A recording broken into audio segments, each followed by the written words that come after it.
warahmatullahi wabarakatuh. Salam Kukar Pintar. Apa kabar anak-anak? Semoga kalian selalu sehat ya.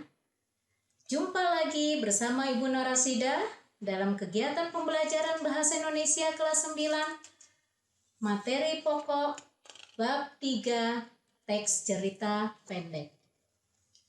Pada pertemuan kedua ini, Ibu akan menyampaikan materi tentang menyimpulkan unsur pembangun karya sastra dalam teks cerita pendek yang dibaca.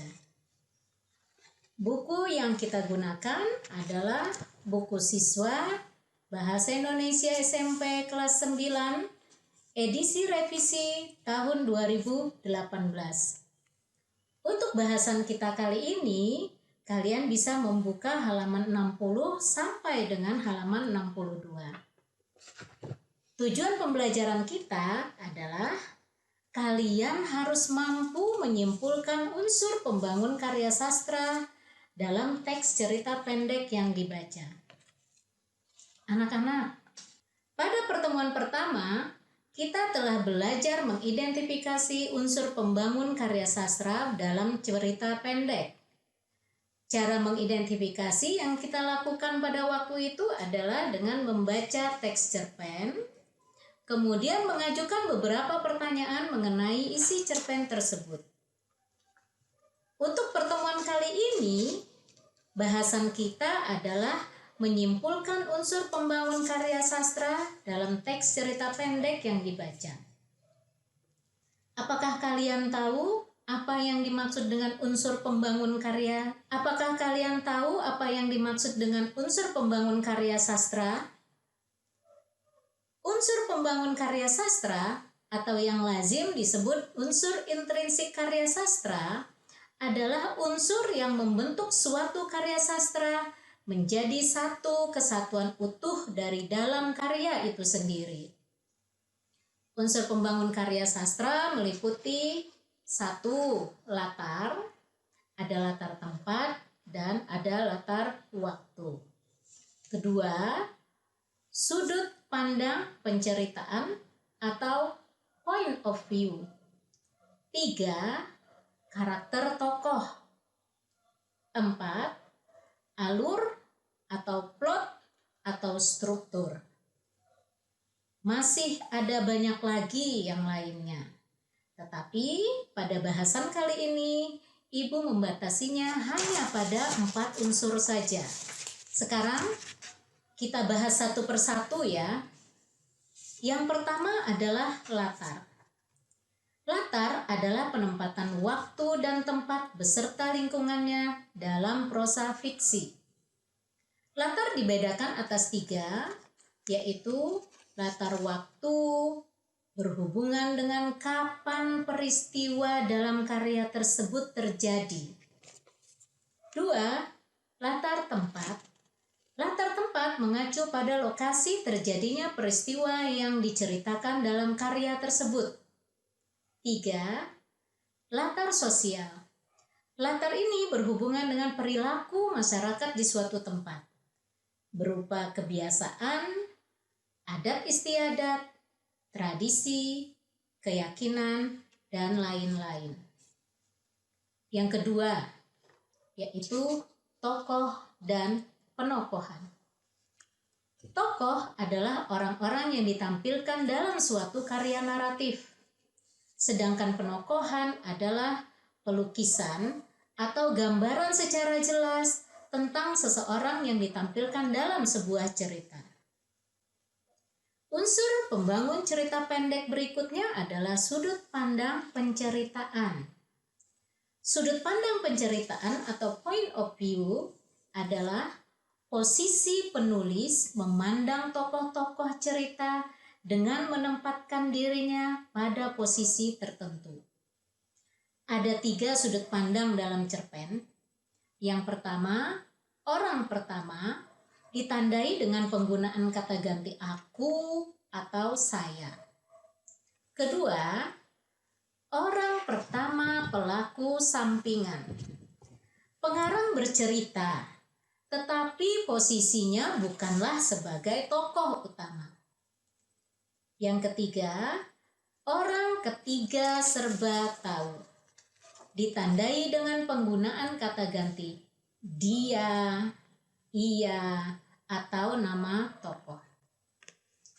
Unsur berikutnya adalah alur.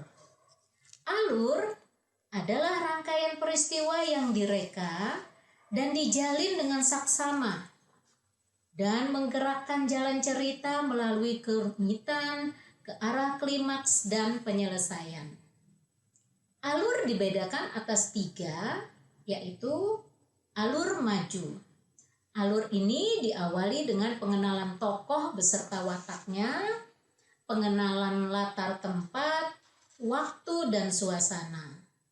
Permasalahan muncul, berkembang, makin rumit, lalu konflik diselesaikan. Kedua, alur mundur. Cerita diawali oleh tahap penyelesaian, kemudian bercerita mundur ke tahap penceritaan dan tahap pengenalan. Ketiga, alur campuran atau maju mundur. Pada alur ini, tahap klimaks yang dipaparkan di awal cerita kemudian dimundurkan ke tahap pengenalan masalah. Jenis-jenis alur ini bisa Ibu tunjukkan pada gambar-gambar berikut. Ini contoh alur maju. Kalian lihat anak panahnya. Kemudian contoh alur mundur. Perhatikan juga arah anak panahnya. Dan yang terakhir adalah alur campuran. Perhatikan juga rangkaiannya. Itu tadi tentang alur. Cobalah kalian baca cerpen berjudul Kebaikan Membawa Keberuntungan berikut ini.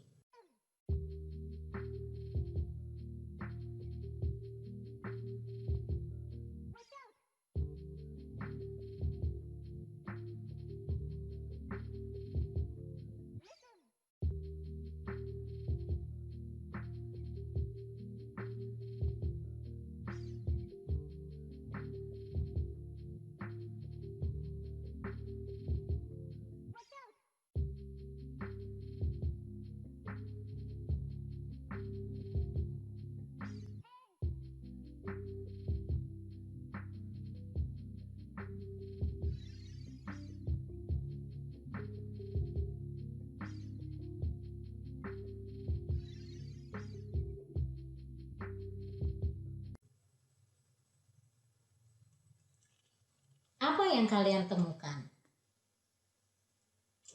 Pada cerpen Kebaikan Membawa Keberuntungan, kita temukan bahwa latar waktu terjadi pada siang hari.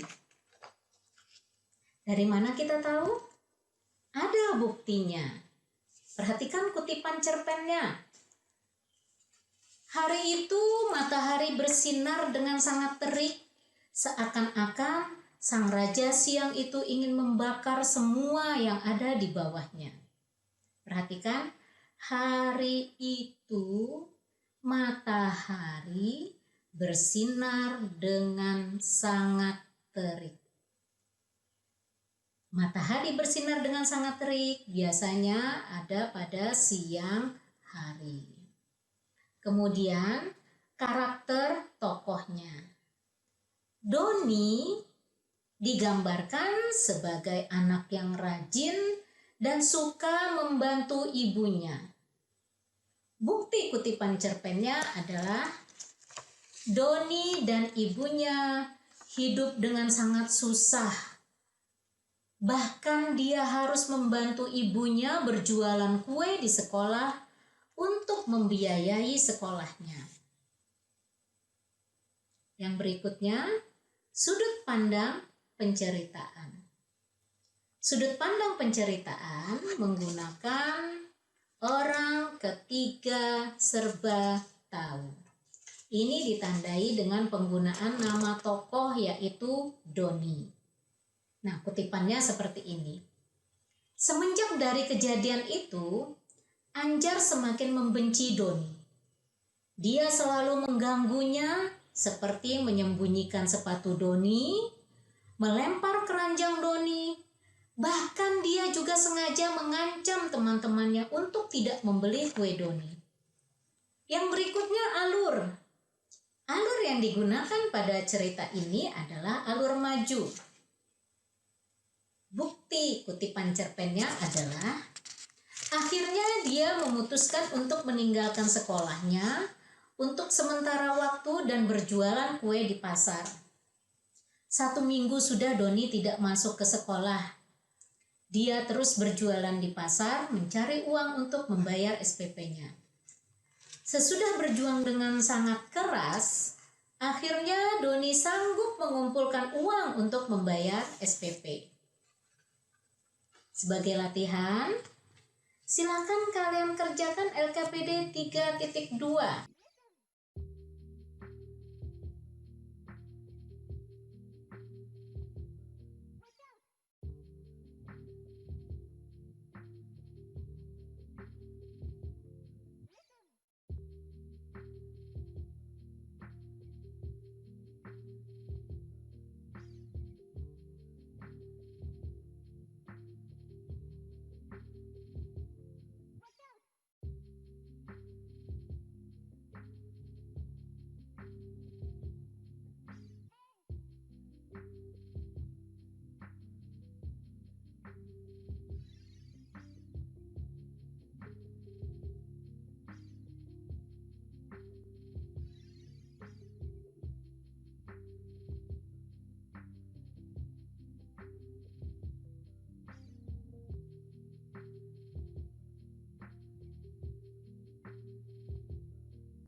Ibu berharap setelah mengerjakan latihan, kalian akan semakin mudah dalam menyimpulkan unsur pembangun karya sastra pada cerita pendek. Kalian juga bisa menyimpulkan pembelajaran kita kali ini dengan melengkapi mind mapping yang Ibu berikan.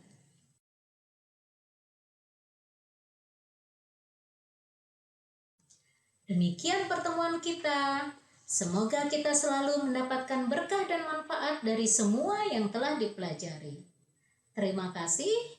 Selamat belajar. Assalamualaikum warahmatullahi wabarakatuh. Salam Kukar Pintar.